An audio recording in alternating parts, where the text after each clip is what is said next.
This is Brent with Lykins Motorsports, and we are back from the dyno with our 289. And if you guessed 325 horsepower, then you guessed correctly. Typically, I just want to, like I always do, just want to go over the dyno results.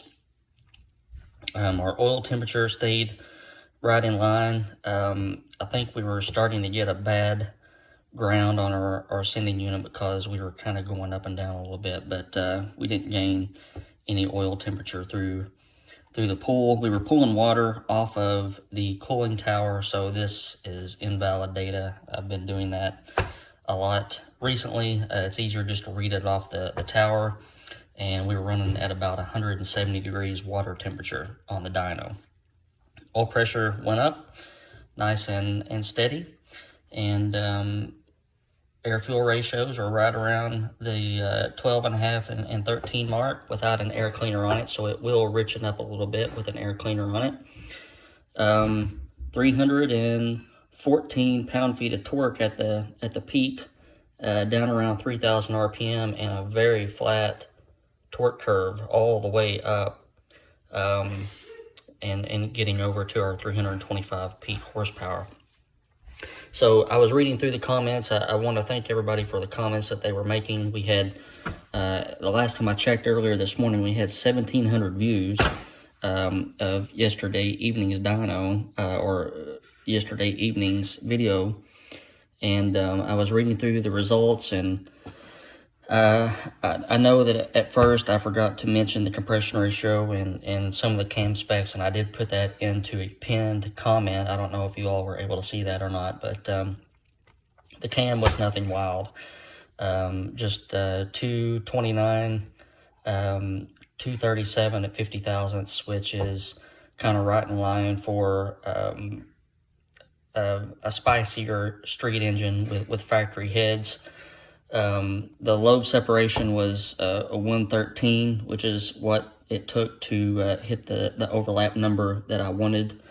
And the lift was knocking on the door of a 600 lift. So a lot of you were saying, you know, based on what we did with the 310 cubic inch small block Ford, you know, that you were expecting this one to do quite a bit, but you have to keep in mind that the 310 to 311 was using AFR heads, a very aggressive solid roller camshaft, you know, more compression, 7,600 RPM. So that was not the direction that we were wanting to go with this engine. And you know, I have made with factory 289 parts, and we're talking about the standard passenger car 289 heads. You know, I've made almost 450 horsepower with a 289 and factory heads, but it did have, you know, an aftermarket intake and a lot more camshaft than what this was running, a lot more compression. So I was very, very tickled to see 325 horsepower with a factory cast iron 4-barrel intake manifold, excuse me, and the factory cylinder heads. So I am pleased. The oil filter was nice and clean. We did have one bump in the road. All of the rocker arm studs on factory heads are pressed in, so when you move up to higher performance things, we pull those pressed in studs out and we drill and tap those holes for a 7/16 base ARP rocker arm stud. All of the holes, all of the rocker arm holes on factory heads go into water. So if you remember when I assembled the heads, or when I assembled the engine and we did the guide plates and that sort of thing, I did some thread sealant on all those studs.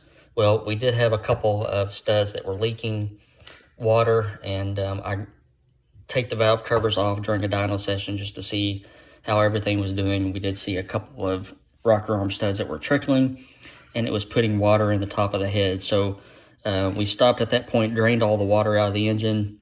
I completely took off the rocker arms and the guide plates and the studs, and went back and put a different kind of sealant on those, and then let it set for an hour. And then when we got back from lunch, we put water in the engine and watched it and made some pulls, and everything was kosher. So, you know, that's why we dyno engines. Sometimes, you know, even though I'm extremely cautious and careful and OCD about things, sometimes things happen, and, you know, we're dealing with 50 and 60-year-old parts, and, you know, trying to make them do things that they were not used to doing. And sometimes things happen, and we correct them, and we move on. But I am very pleased with this little engine, and I'm going to post up now a video of it idling, because it's got a nasty, well, I wouldn't say nasty, it's got a nice little rumble to it with a little bit of a lope. Nasty just wasn't the right word there, considering. But idled nicely, and sounded good. And also put up a video of a full dyno pull, so that you can hear this thing pulling to 6,200 RPM. Very nice engine. We'll get it crated up and shipped off to Mr. Nori next week, towards the end of the week. And yeah, so here's the videos. Hope you all have a good weekend.